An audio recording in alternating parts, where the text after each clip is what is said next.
Bismillahirrahmanirrahim. Assalamualaikum warahmatullahi wabarakatuh. Salam sejahtera bagi kita semua. Salam, Om Swastiastu, Namo Buddhaya, dan salam kebajikan. Yang terhormat Ketua Kelompok Kerja Perempuan dan Anak Mahkamah Agung Republik Indonesia, yang terhormat Kepala Badan Penelitian, Pendidikan, dan Pelatihan Hukum dan Peradilan Mahkamah Agung Republik Indonesia. Yang terhormat para pengajar dan fasilitator, Bapak Ibu Hakim Pengadilan Tinggi, Pengadilan Negeri, dan Pengadilan Agama.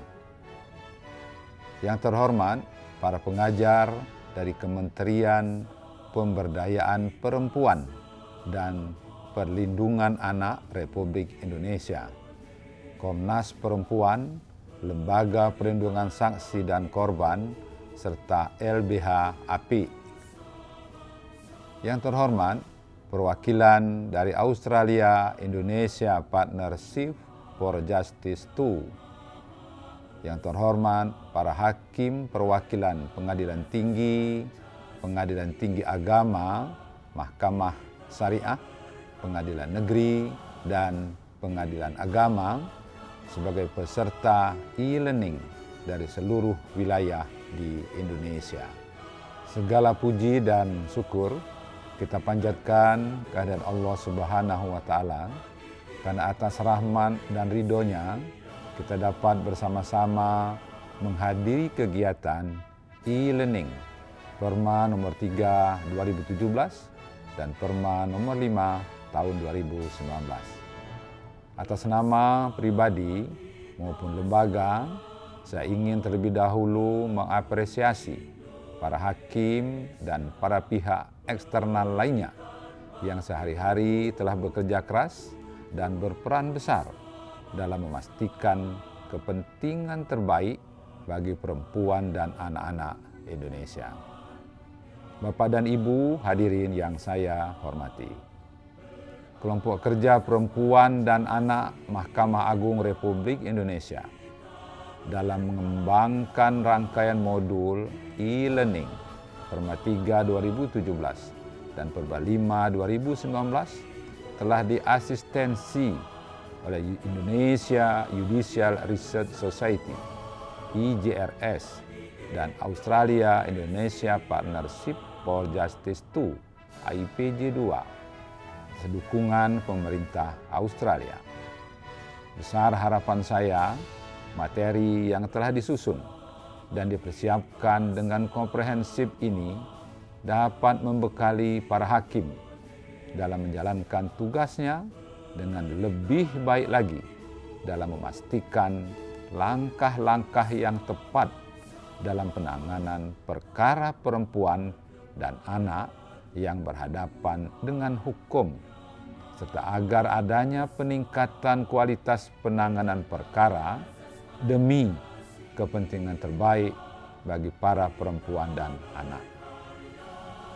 Sebagai kelompok rentan, perempuan dan anak sangat berisiko untuk mengalami kekerasan dan ketidakadilan, apalagi ketika berhadapan dengan hukum. Perempuan berhadapan dengan hukum kerap hadir diikuti dengan diskriminasi dan juga stigma dari masyarakat serta aparat penegak hukum yang kemudian dapat menghambat ia memperoleh keadilan. Maka dari itu, untuk memastikan hal tersebut tidak terus terjadi pada perempuan berhadapan dengan hukum, Mahkamah Agung Republik Indonesia telah menerbitkan Perma nomor 3 tahun 2017 tentang pedoman mengadili perkara perempuan berhadapan dengan hukum. Selain itu, Mahkamah Agung Republik Indonesia juga menyadari bahwa perkawinan anak adalah permasalahan yang sangat serius dan berdampak besar, khususnya pada kesejahteraan dan kualitas hidup anak-anak, serta generasi yang lahir dari perkawinan anak.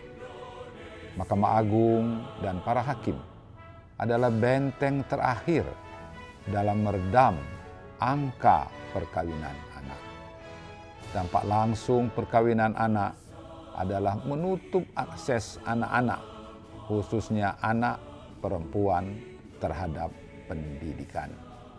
Akibatnya, banyak anak perempuan yang terjebak dalam siklus kemiskinan dan rentan terjebak dalam situasi hidup yang erat dengan kekerasan, baik secara fisik, emosional, finansial, maupun seksual.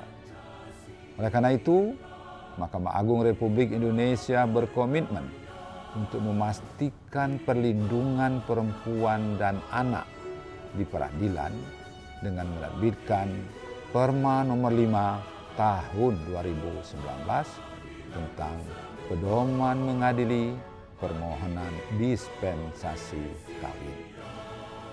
Hal ini merupakan bentuk komitmen dan perhatian khusus Mahkamah Agung Republik Indonesia akan kesejahteraan perempuan dan anak-anak Indonesia yang berhadapan dengan hukum. Mengingat pentingnya peraturan-peraturan tersebut, maka penyamaan persepsi dan perspektif dalam penanganan perempuan dan anak di persidangan menjadi sangat diperlukan. Maka saya sangat mengapresiasi adanya inovasi yang dilakukan Pusdiklat Teknis dan IJRS melalui kegiatan e-learning ini yang memungkinkan tujuan tersebut dapat dicapai secara bersama-sama dan menyeluruh di seluruh Indonesia. Apalagi metode e-learning yang lebih interaktif ini dapat mempermudah akses pelatihan dan perolehan wawasan bagi setiap hakim di seluruh Indonesia, khususnya di tengah masa pandemi ini. Bapak dan Ibu hadirin sekalian, pokok bahasan dari e-learning Perma nomor 3 tahun 2017 akan mengupas tuntas konsep-konsep dasar dalam mengadili perkara yang berhubungan dengan perempuan dan anak, misalnya aspek gender, kesetaraan dan ketidakadilan gender, serta bentuk-bentuk kekerasan berbasis gender yang kerap menempatkan perempuan dan anak dalam posisi yang rentan yang merugikan mereka dalam hidup bermasyarakat. Sedangkan pokok bahasan dari e-learning Perma nomor 5 tahun 2019 akan membahas konsep-konsep dasar dalam mengadili permohonan dispensasi kawin, misalnya pemeriksaan ruang lingkup dan persyaratan administrasi, pengajuan permohonan dan pemeriksaan perkara, dan klasifikasi hakim.